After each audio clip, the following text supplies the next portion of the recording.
Hey, podcast listener, even if you are alone in your entrepreneurial journey, know that today, right now in your earbuds, you are joined by thousands of entrepreneurs from all around the globe seeking to grow better, more profitable location-independent businesses. If you'd like to learn more about what we do and download our entire back catalog, check out tropicalmba.com.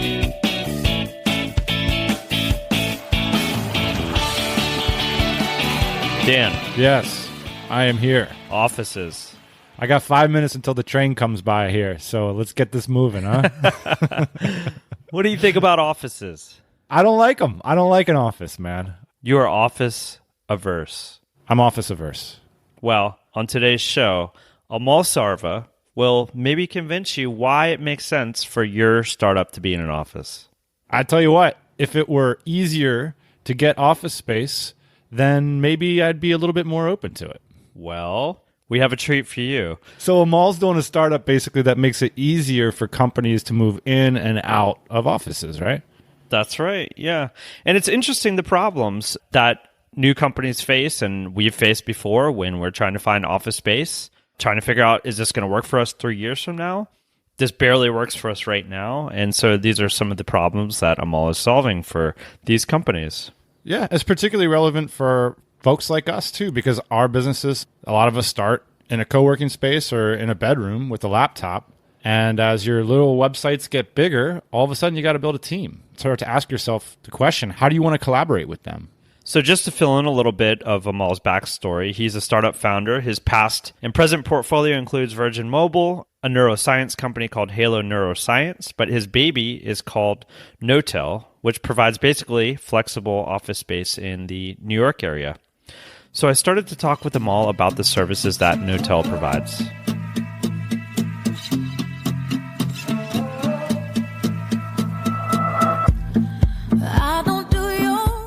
Yeah, Knotel is headquarters as a service.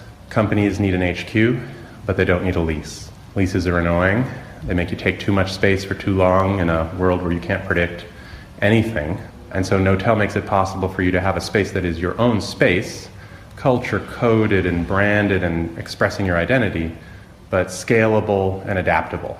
So the problem you're solving here is, as you start to grow a business, a lot of times you look at commercial real estate and it's like a 3 to 5 year lease. And it's like, well, how can we expect to know where we're going to be in 5 years? Yeah, I mean, if you're trying to build your business, whether it's organically built or venture-backed, you have no idea what you're going to do in like 2 months. Like you might be out of business, you might be doubling or tripling. If your dreams come true, you might be 10 times the size. It's insane that this like critical piece of business infrastructure is marketed and sold on this crazy timeline. And 3 to 5 years, you're lucky actually to get that because most landlords want a lot more time than that. And in exchange for giving you these shorter deals, the pricing is worse. You have to pay like a year of rent in advance to a lot of landlords in New York. You always have to take more space than you really need because you might need a little bit of headroom to grow into it, which means you're paying for something you don't use at all. It has many problems. So take me back to the day where Knotel started or when you first had the idea for Knotel. Yeah, well, I mean, the day that we thought of Knotel as a business was 2.5 years after we started Knotel. We, in January 2013, started a company called Notable. I had just sold my last company, Peak. SoftBank had acquired it. All the people disappeared. We did a side deal with Twitter, so all the engineers went to Twitter, and I have this beautiful office in Manhattan where I labored away on this, passion for years to build Peak. And then the next day, it's like gone. And I was thinking, all right, well, this is good. Now I'm going to build my next company. I'd like to do it here. This is my home. The company we were running, we were building this company called Notable. And it was built on this idea that when you work together, collaborating on the ideas is kind of hard still. There's like all these ways to like send a note, share a note, have a chat, group edit a document. But we had this vision for this like future way of using software on your phone or your laptop or whatever, where you can actually just exchange sort of longer form ideas that are persistent and sticky. Like you can make a notepad, throw a bunch of ideas on it, and come back to it time and time again over time as you're making progress, making improvements, changing your ideas. And so we're building the software for that, and we had a few product managers here in New York, and we had a lot of engineers, but they were all around the world. They were distributed in dozens of countries, and they were checking in code every minute of the day, 24 hours, but I just didn't need like a big giant Manhattan office to house everybody. And so I spoke to the landlord, the owner of the building, and he and I were really friendly. He was happy to let me take the lease over personally, and I didn't want to pay like $25,000 a month for the floor of a building if I wasn't going to use the whole thing. I figured, well, let me mention it to a few friends. And so as I started my new company and a couple of headcount for this new company, I had another 30 or 40 people from some other companies floating around sharing the rent with me. Over time, after a couple of years, this thing was growing. It was getting bigger. I had several floors in the building, and at that moment in sort of late 2015, my co-founder and I paused to think, how weird is this? It's a business that just grows by itself, makes money, and is in a category that is just like trillions of dollars in spend, just a huge category. Maybe we should pay more attention to this business. And so did it come a time where you had to pick between the two ventures, or did that not happen? Yeah, I mean, it's a constant process of choice, right? There's some folks in the world, like my way of organizing the world is there are some people who are foxes and some people who are hedgehogs. So hedgehogs, by inclination, are the type of personality that have like one big thing. My own mindset and personality fits into this other category, the fox. And the fox is someone who knows many things, moves easily between these many different topics, maybe doesn't end up spending huge amounts of time deep inside one domain, and therefore is somebody that's maybe making connections or finding insights from one place to another and cross-pollinating. So as a matter of style, for my entire career, this has been my style of operating. And as I was working on Knotel, I had started this other company, Halo Neuroscience, and my co-founder runs that company. It's based in San Francisco. I had been making investments in other startups. I have 50 companies where I'm an investor in the angel round. And by 2015, we were looking at this little side project inside Knotel, which was our office business. And we were having to make a big choice. We were having to make the choice of turning it from a side project to a real project, and actually pouring a huge majority, I mean virtually 110% of my energy into turning Knotel from a prototype into a real business. And so for the last year and a half and for a long time, that's going to be what happens. This business is huge. So Ian, do you self-identify as a hedgehog or a fox? At furry parties, I dress up as a fox. I've heard you described as a fox before. This distinction is one that's quite famous. This Isaiah Berlin essay that originally brings up this idea. It's kind of like required reading for philosophy majors. So it was cool to hear it mentioned in a business podcast. And so you are the what? A foxy hedgehog, of course. A foxy hedgehog. Nobody wants to commit. No, I don't. Let's jump back into the interview, Dan. And here's the thing. Amol thinks that maybe for him, at least, Knotel offers a way of experiencing both the fox and the hedgehog mindsets as well. One of the things that actually is weird and interesting and rewarding, and why Knotel really suits me as a thing to now like completely dedicate my attention to, is Knotel is itself like a Matryoshka doll of interesting puzzles, one set inside the other. It is a platform for many hundreds of companies, thousands of people, it's dozens of buildings. It makes money hosting these businesses, but supporting them in a range of ways beyond purely the real estate operations. We convene events, and we have all these interesting intellectuals and startup founders and other visionaries coming through the place. So it's a super creative place to be, and so it really does feed my fox-like personality, but I can't be the hedgehog that the business needs. And one of the first moves that I made when I got started is I started recruiting and bringing in folks that I thought could be extraordinarily focused, powerful, diligent, hedgehog-style leaders for the company. And that's a mistake in the past I had made, is that I just thought I could do it in my own personality. And this time I've been trying to assemble a much more mixed, much more diverse, different skill type team. And this Fox Hedgehog thing is right at the core of it. This week's episode is sponsored by AppSumo.com. Sign up today at appsumo.com/TMBA and receive a free copy of Derek Sivers' video course called Finding Your Passion and Making Money with It. It's the story of how Derek built and sold CD Baby for $22 million. We asked the AppSumo guys, hey, can we give that to TMBA listeners? They said, sure thing. And if you go to that registration link, appsumo.com/TMBA, you also get access to 2 documents designed to help you with ideas for your next business move, whether that's generating new traffic or validating your next product idea. The AppSumo's emails go out to nearly 1 million people weekly, and they leverage that extensive reach to get great deals on behalf of their subscribers. Previous deals included discounts of up to 90% on products that entrepreneurs love, like Dropbox, Evernote, and Wistia. And they often give away popular books absolutely free. you can receive your free gifts, including that Derek Sivers video course, and start getting access to deals today. Check it all out at appsumo.com/TMBA.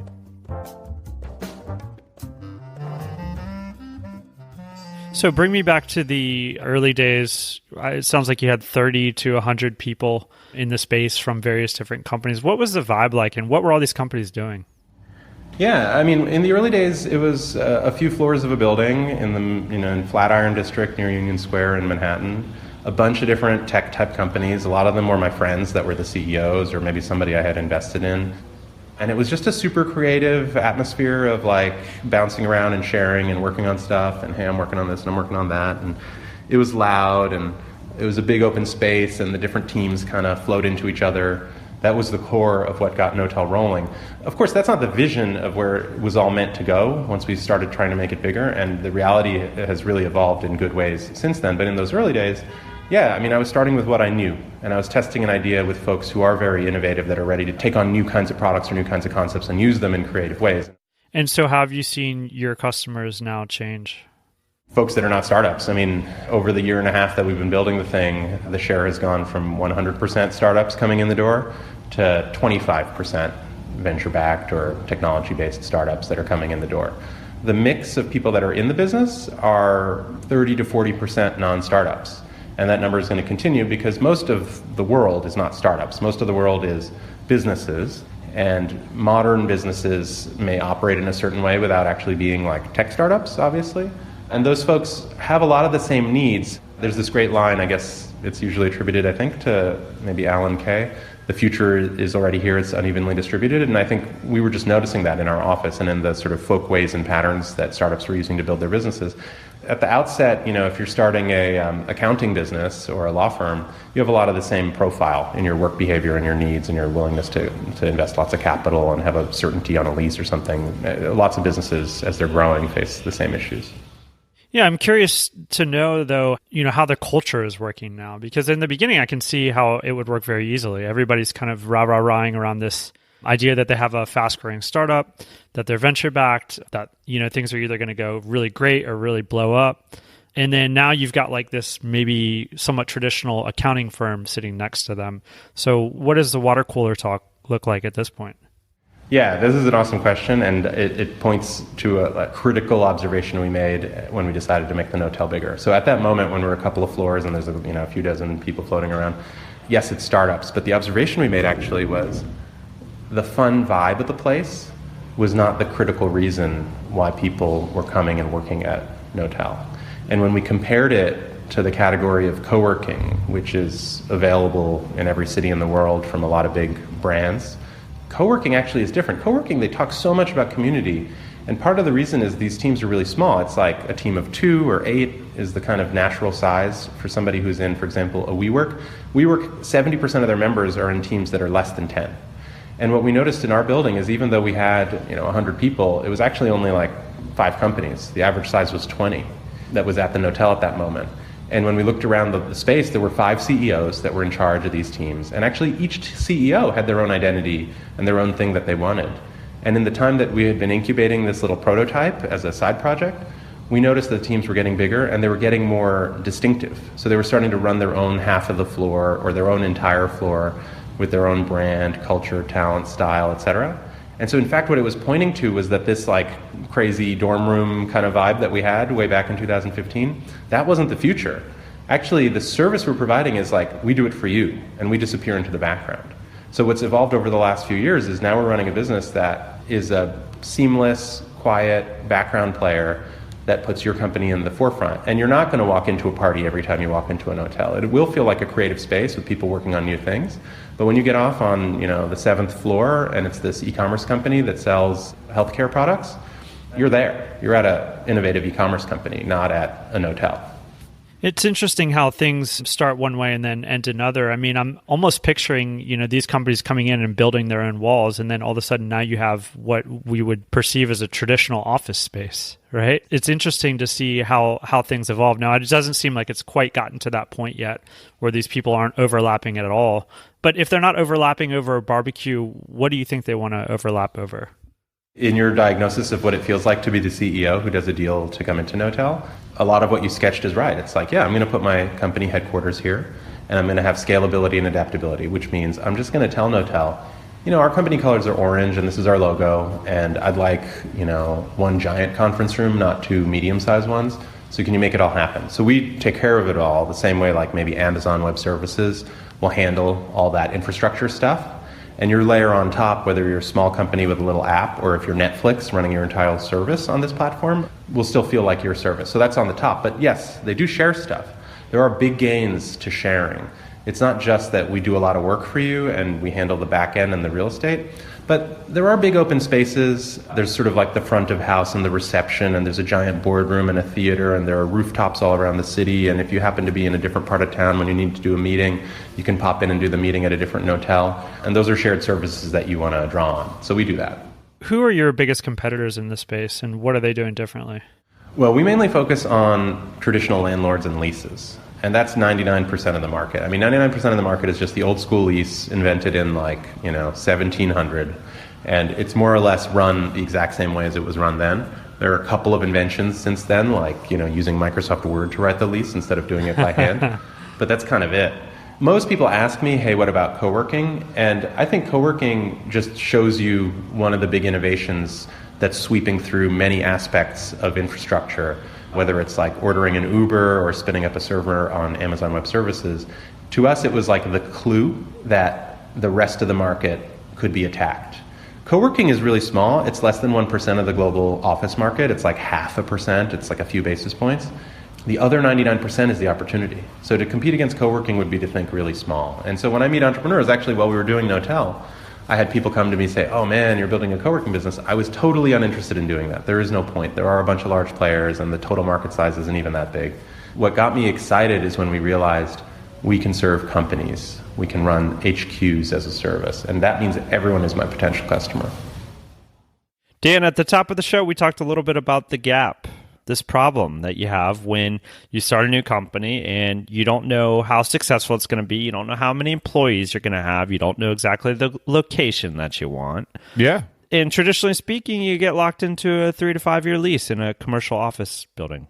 Here's the thing. I mean, I have absolutely no questions on my end. Obviously, this makes sense. Like Amal's saying, this lease situation existed since the 1700s or whatever. I don't know. But my company moves faster than that. I don't know what my head count's going to be next year, 2 years from now. So why am I going to sign a lease for that period? I remember us being in this position in the past, and it's terrifying, So from my side, it's a total no-brainer. Of course, I want more flexibility in terms of my monthly overhead expenses.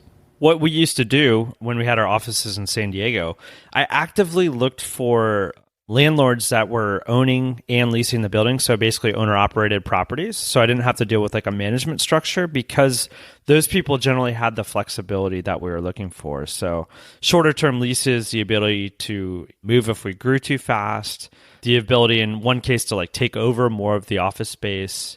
Those are the kinds of workarounds that we did in the past. But now with things like what Amal's offering, it seems like the opportunities are going to be even better for new companies.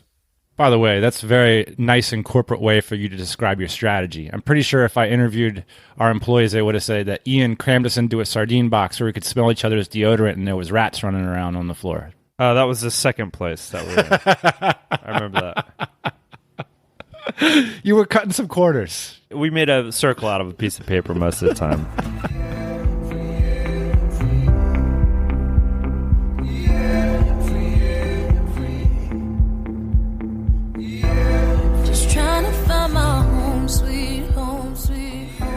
I always thought that companies, all these like real estate services companies that are out there, I always thought they either owned a building or they had a lease for a building. And it turns out there is this very important innovation of the last 30 years. And the best example of a user of this innovation is Starwood in the hotel category.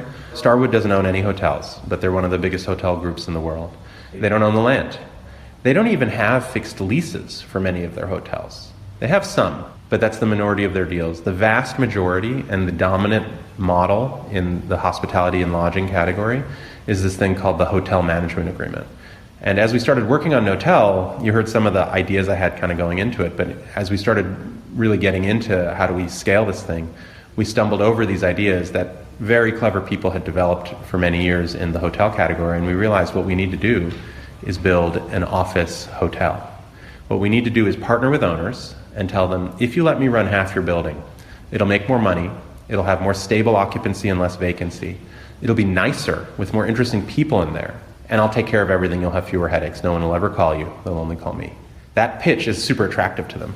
We've opened a dozen or more buildings now, and we've filled them up. So the model that we've got to acquire and put in demand is very credible. They believe us. But now we have people calling us and saying, hey, I heard you're doing this. You want to come do it in Baltimore? Okay, how about Brooklyn? Oh, how about the west side of Manhattan? And so we've got people like unsolicited contacting us about some neighborhoods that maybe are not our top priorities. And we're winning deals. We're starting to do lots of deals that are under this managed model. So I think in the year or two ahead, we have the chance of flipping the market. So you explained a little bit about how Starwood works. What innovations, if any, have you made on that? When you say acquire properties, do you actually have a contract with them? Yeah. What I mean is get the right to operate a Knotel at the building and work with the owner so that they are taking their share of the revenues that we're collecting in that building. So we can transform it, make it look beautiful, make it work nicely, put our technology in the building so people can do all their stuff. We're doing something pretty simple. It's sort of obvious. It should have always existed. I mean, if you meet someone today and you ask them, what's the innovation of Amazon Web Services? It just makes so much sense. Like, it was obviously really hard for them to pull it off, but renting the fractional servers that you need is just so logical. And that idea was based on other ideas that were related about renting storage and other things that were in the market space. So the Starwood guys are geniuses, as well as the hotel category that is pushed super far in this direction, and we're just chasing some of their best ideas. I will tell you, though, a big consequence of using these mechanisms.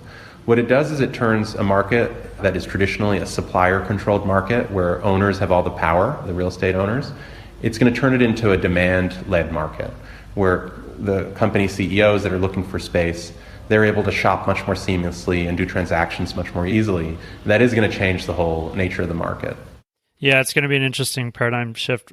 You mentioned that you guys are in New York and you're thinking about Baltimore or other places like that. What does an expansion look like for you, and how does that work for your team? Is your team distributed? Are they all in New York?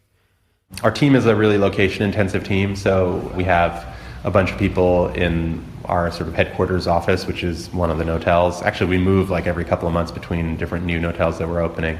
And then we have a bunch of staff that's in the different locations that we operate, because they run the place, kind of the way a hotel has a general manager that runs the space. We have a general manager in every location and a support staff that runs it.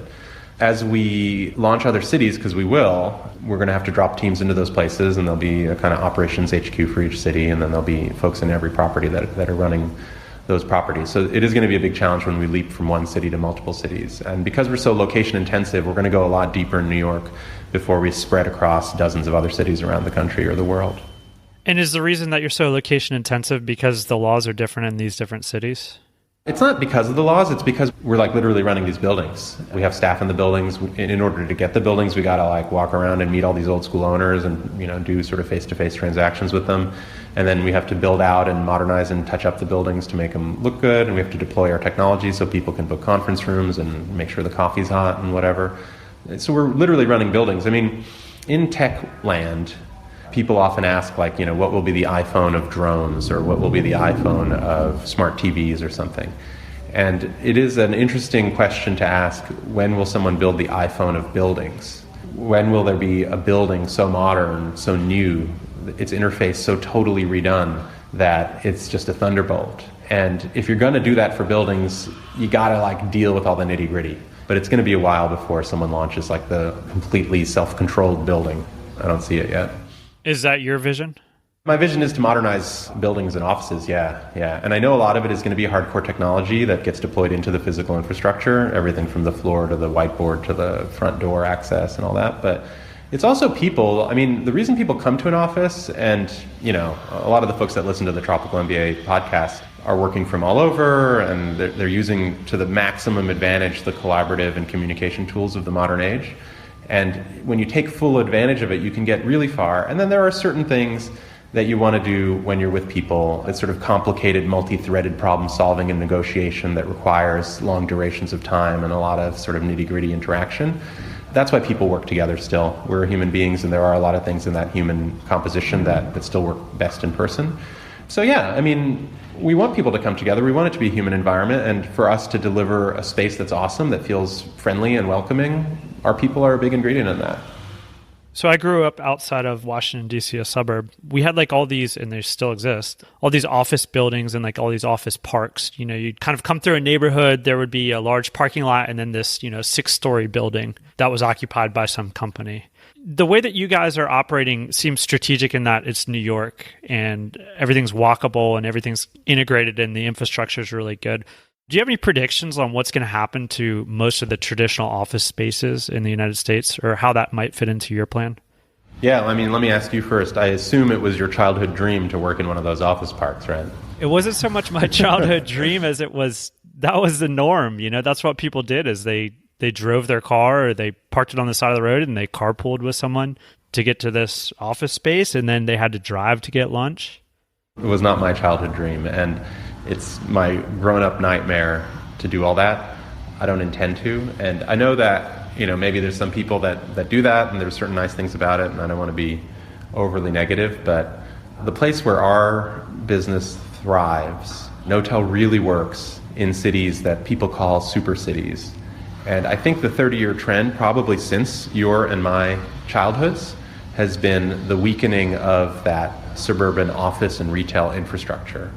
And people do still live in the suburbs, but the share of population that's been concentrating in cities in America and in many countries around the world is increasing. The story of the last 125 years actually is a story of urbanization from a rural and agricultural society globally to one that is centered in cities, and more population is centered there. And cities were not working in the 70s or 80s, but in the late 90s and the last 15 years, cities have been working amazingly well. And the thing, and that one name for that is the creative class, or the super cities concept, where you have a real high density. You have actually a lot of income inequality because it starts to get really expensive.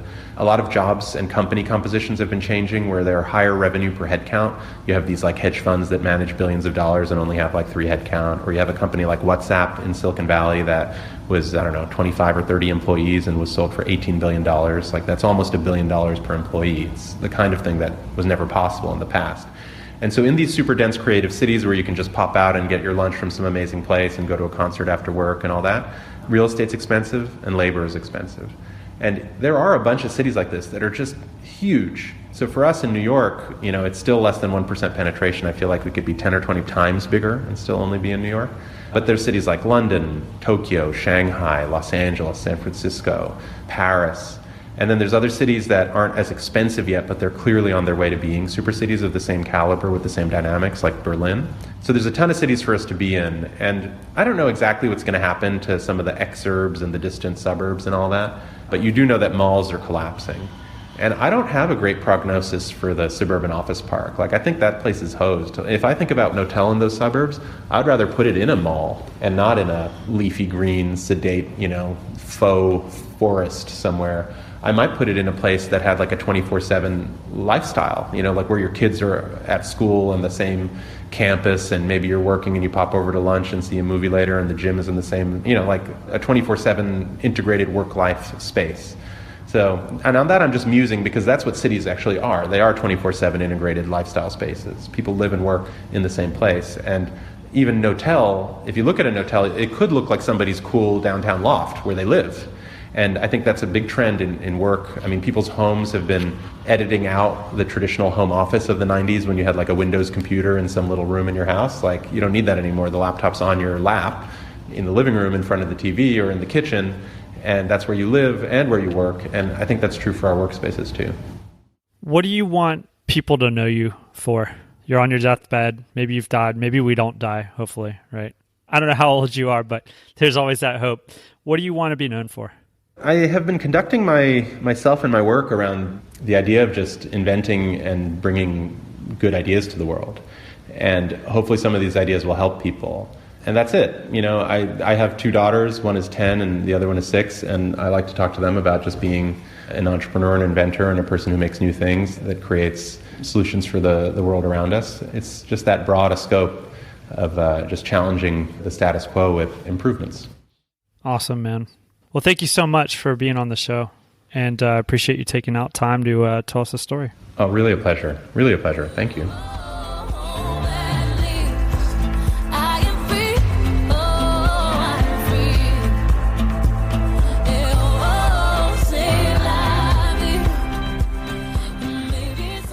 So, Dan, Yes.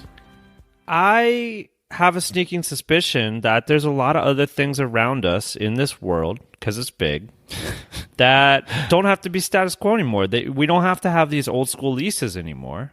And Amol is tapping into that. Yeah, I mean, it's one of these things where we start off in business and you think, in some ways, it's just having confidence about what you see in the world. It's like, hey, like, I don't want to sign a 5-year lease. Like, why are we doing it this way? And there's a lot of other entrepreneurs out there like me. So there's all kinds of opportunities kicking around. You want me to tell you something that might blow your mind? Blow it, dude. I'm ready. Okay, so a couple things occurred to me as I was listening to them all. The first thing is that, you know, those suburban office parks that you're mentioning in the Washington, D.C. area, there's a big opportunity problem there. Because I think Amol's right that they're going to get the short end of the stick first. As if it's true that people are moving back to cities, people are moving back to the home office, what's going to happen to this real estate? So there's an opportunity there. Now, one of these smart New York types tells me this the other night over dinner. They say to me, I'm working in a co-working space that costs me $100 a month. And I'm thinking, what? Like in Jersey? Where is this co-working space? You know what I mean? Like that's really cheap.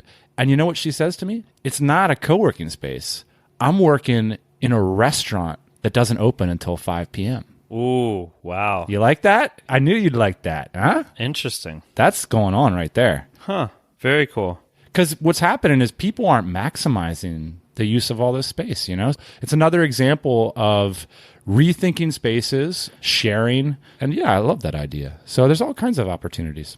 That is interesting. I wonder if they serve coffee. They got to serve coffee. You got to have a couple things They going gotta on serve there. coffee. I'd pay $125 for the coffee. It's not that hard to serve coffee.